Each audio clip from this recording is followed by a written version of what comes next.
Assalamualaikum warahmatullahi wabarakatuh. Perkenalkan, nama saya Mariam Padi, NIM 442420032 dari kelas Kimia B. Yang saya hormati Bapak Dr. Akram Lakilo SPD MSI selaku dosen pengampu mata kuliah Kimia Anorganik 1. Baik, pada kesempatan kali ini saya akan mempresentasikan artikel yang berjudul Analisis Molekular dan Transport Ion Natrium Silikat yang ditulis oleh Dinda Purnama Kristi dan Rahadian Jainur. Langsung saja, natrium silikat adalah nama umum untuk senyawa dengan rumus kimia Na2SiO3. Senyawa ini lebih dikenal dengan nama natrium metasilikat, water glass atau gelas cair. Tujuan review ini adalah untuk mengetahui karakteristik molekul dan transport ion natrium silikat. Metode yang digunakan untuk mengetahui karakteristik molekul yaitu metode pemodelan komputasi di Chemsofts. Dan untuk mengetahui transport ion natrium silikat yaitu dengan parameter konduktivitas, viskositas, mobilitas ion, dan gerakan hanyut. Hasil yang didapat yaitu struktur molekul natrium silikat pada analisis molekuler 2 dimensi dan bentuk molekul natrium silikat dalam 3 dimensi. Dengan nilai sifat termodinamika natrium silikat yaitu 111,8 Joule per mol serta larutan Na2SiO3 memiliki konduktivitas yang bergantung luas permukaan. Lanjut pada pendahuluan. Natrium silikat cukup dikenal di kalangan industri karena natrium silikat digunakan sebagai bahan baku pembuatan silika gel, bahan tambahan dalam pembuatan semen natrium silikat disintesis dari pasir kuarsa dengan larutan alkali. Pasir kuarsa merupakan hasil alam yang melimpah di Indonesia. Berdasarkan data dari berbagai sumber menjelaskan bahwa pasir kuarsa memiliki kandungan sekitar 55,3 sampai 99,7. Silikat dalam ilmu kimia adalah suatu senyawa anion dengan satu atom silikon pekat yang dikelilingi oleh ligan elektronegatif. Anion silikat dengan muatan listrik negatif harus mendapatkan pasangan kation lain untuk membentuk senyawa bermuatan netral. Kation yang digunakan di sini yaitu Na+. Komposisi murni tidak berwarna atau putih, tetapi komersial sampel sering kehijauan atau biru karena adanya kotoran.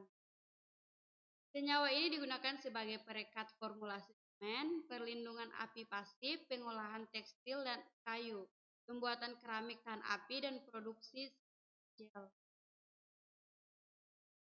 Na2SiO3 mempunyai ikatan ionik yang terbentuk dengan kecenderungan atom menangkap atau melepas elektron agar stabil seperti konfigurasi gas mulia. Reaksi pembuatan natrium silikat. Pada awalnya natrium silikat diproduksi dengan cara memanaskan pasir kuarsa. Namun biasanya natrium silikat dibuat dari pasir silika atau pasir kuarsa. Jumlah pasir silika yang digunakan sangat banyak. Setiap pabrik bisa mencapai ribuan ton setiap minggunya. Langkah pertama yang dilakukan adalah mencuci pasir silika dengan menggunakan air. Hal ini berfungsi untuk menghilangkan pasir dari tanah atau zat-zat motor lain yang masih dengan. Setelah itu, pasir silika ditumbuk dan dalam keadaan masih basah, namun tidak bercampur dengan air berlebih.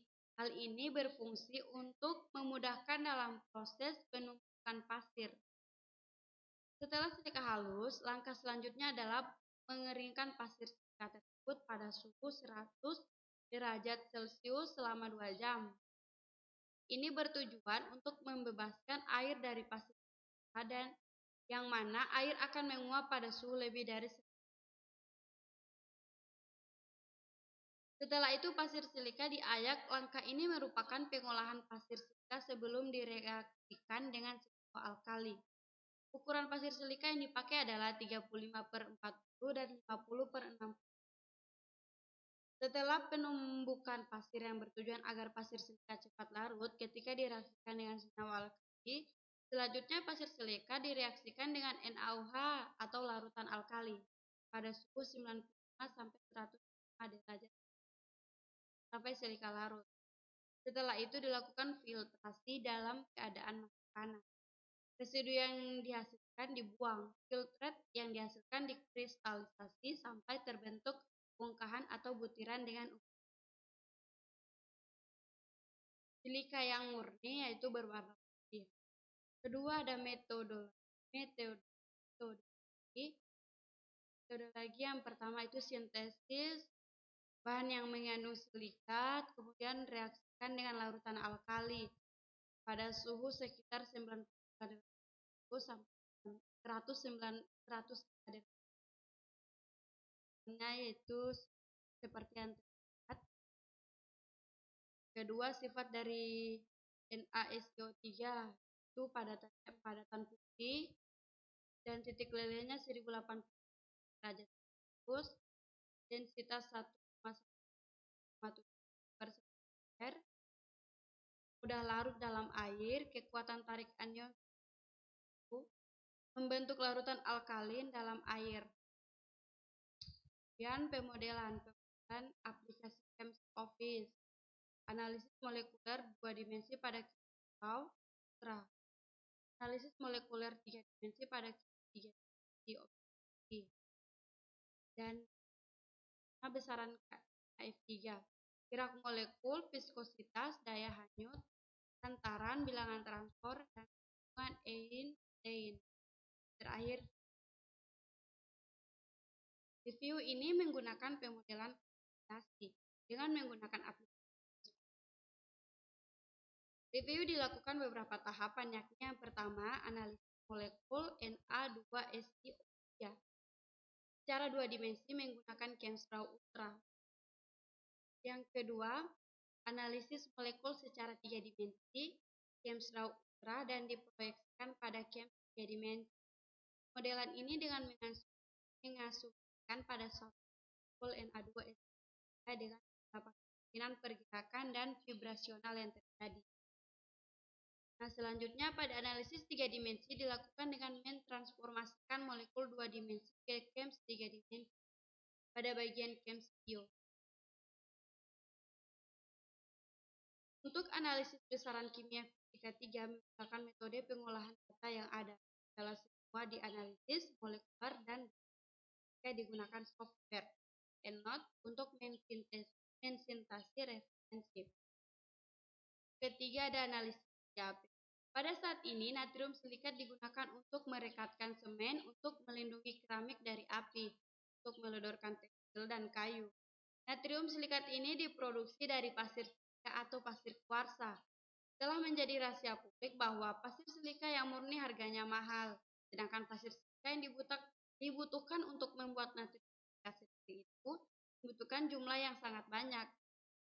Dengan demikian, natrium silikat dapat disintesis dengan menggunakan pasir kuarsa atau pasir silika dari bahan limbah atau pembuangan seperti limbah sekam tadi. Selain itu, limbah industri yang merupakan limbah dari kegiatan pertambangan seperti banyak dijumpai di pertambangan emas yang ada di Papua berbentuk bubuk, halus, dan sangat ringan. Limbah ini mengandung silika yang sangat. Sintesis pasir silika dari bahan limbah akan mengurangi dan bahkan menghilangi dampak negatif dari limbah itu sendiri. Selain itu, dengan mengolah limbah industri menjadi bahan bangunan ini merupakan langkah maju untuk pengupayaan limbah industri yang dapat bermanfaat dan bertanggung.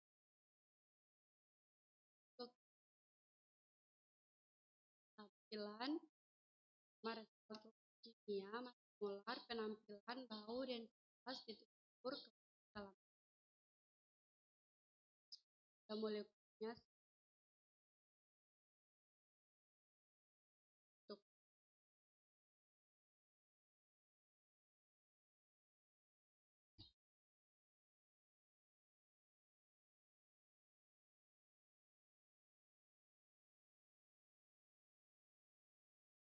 di sini ada hemodinamikanya, kapasitas motor, entropi molar standar, entalpi pembentukan standar, energi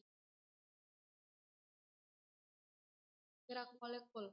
Sebelum mengetahui bagaimana kekuatan hantaran dari molekul natrium silik, terlebih dahulu mengetahui bagaimana pergerakan ion dari kation dan anion yang menyusun senyawa natrium silik. Kation di sini yaitu Na+ dan anionnya yaitu SiO3.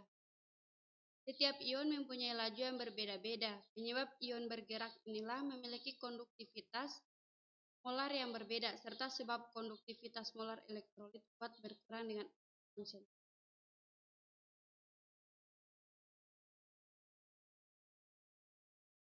Ini ada faktor-faktor yang mempengaruhi kecepatan ion. Pertama, berat dan muatan ion. Semakin ringan ion, setiap muatan maka semakin cepat ion bergerak. Yang kedua, adanya hidrasi. Semakin banyak molekul air yang mengerumuni ion, maka semakin lambat gerakan ion. Yang ketiga, orientasi. Atmosfer pelarut di sekitar ion. Keempat, gaya tarik antar ion.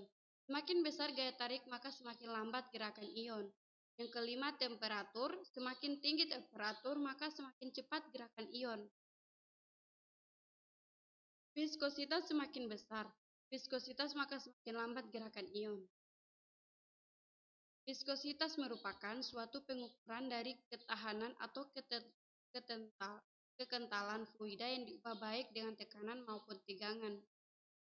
Dalam kasus ini, metode ini lebih disukai mereaksikan bahan kimia dengan larutan silikat. Hal ini menyebabkan penundaan pengerasan terjadi. Larutan gel yang tertunda atau bahan kimia memadat pada waktu yang ditentukan. Ada daya hanyut.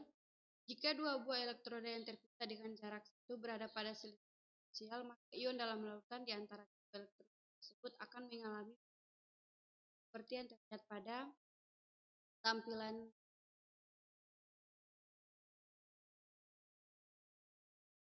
Yang ke-10 itu ada hantaran. Konduktivitas atau hantaran merupakan pengukuran dasar untuk mempelajari gerakan ion. Konduktivitas atau daya hantar listrik adalah kekuatan seberapa kuat larutan dalam menghantarkan listrik. Hantaran merupakan kebalikan dari hambatan listrik. Besar Kf3-nya bilangan transport. Bilangan transport merupakan fraksi dari arus total yang dibawa oleh ion jenis tertentu. Yang terlihat atau rumusnya.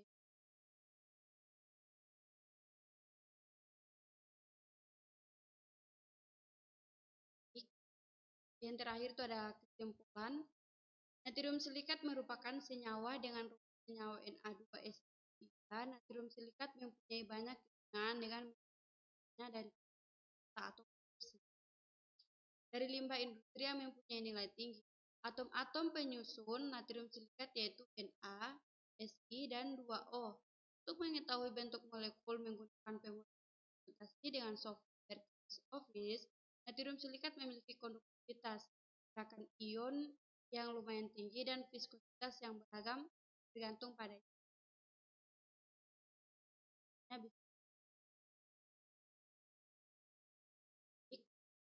itulah artikel yang kan lebih dan maaf video maaf apabila